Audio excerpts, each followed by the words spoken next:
আসসালামু আলাইকুম। আজকে পুরান ঢাকায় সারা রাত্রি ঘোরাঘুরি হবে জয়নাল ভাইয়ের সাথে।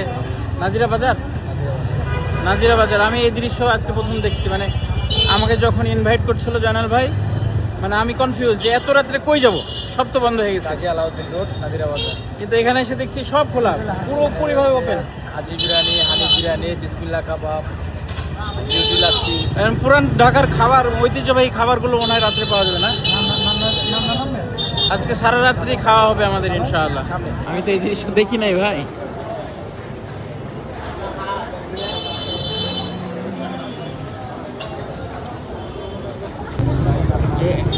আমাদের রিক্সা চালক আব্দুল সুবহান সামনে বসে।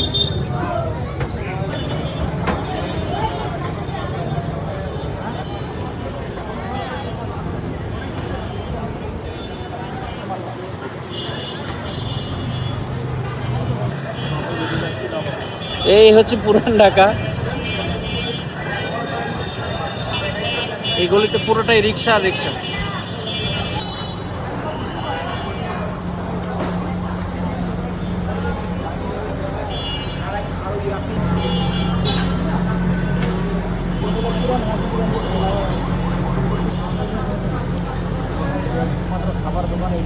এটাই হচ্ছে এই পুরান ঢাকার সর্বপ্রথম হাজির বিরিয়ানি।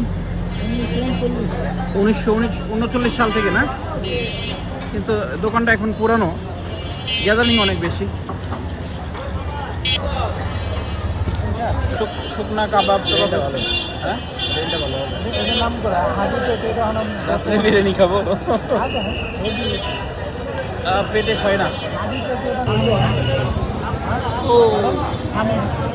এই হোটেলগুলোতে, রেস্টুরেন্টগুলোতে গ্যাঞ্জাম দেখে মনে হচ্ছে যে মানুষ বাড়িতে খায় না, এই এলাকার সবাই হোটেলেই খাইতে আসে।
ছেলে আসছে সিরিয়াল ধরে আছে খাওয়ার জন্য।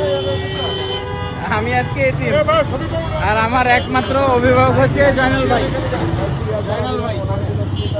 তাই সিরিয়াল ধরছে, লাইনে দাঁড়িয়ে। আমরা একজন রাজশাহীর এতিমকে খাওয়াতে আসি, এই জন্য সিরিয়াল ধরে রাখছি। আচ্ছা, এতিমের জন্য আপনি দাঁড়িয়ে সিরিয়ালে দাঁড়িয়ে, কিন্তু এটা তো মনে হচ্ছে যে আপনি হচ্ছেন মিসকিন, লাইনে দাঁড়িয়ে আছেন খাবারের জন্য। এই যে রাজধানীর বড় মিসকিন দাঁড়িয়ে আছে এই সিরিয়ালে। এই হলো অবস্থা। এরা প্রত্যেকে সিরিয়ালে দাঁড়িয়ে খাবারের জন্য।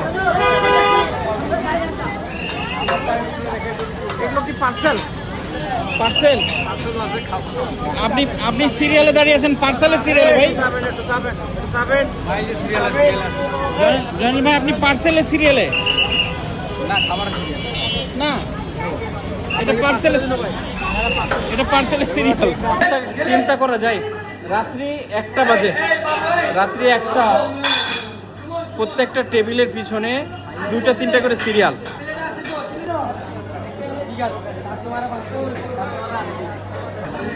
অনেক গ্যাদারিং, আর এখানে দাঁড়িয়েছিলাম মোটামুটি 20 মিনিট, তারপরে সিট পেয়েছি।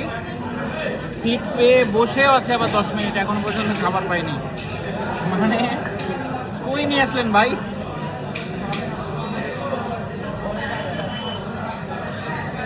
এখানে ক্ষুধা বাড়িয়ে তারপরে আপনাকে বেশি করে খাওয়ানো হবে।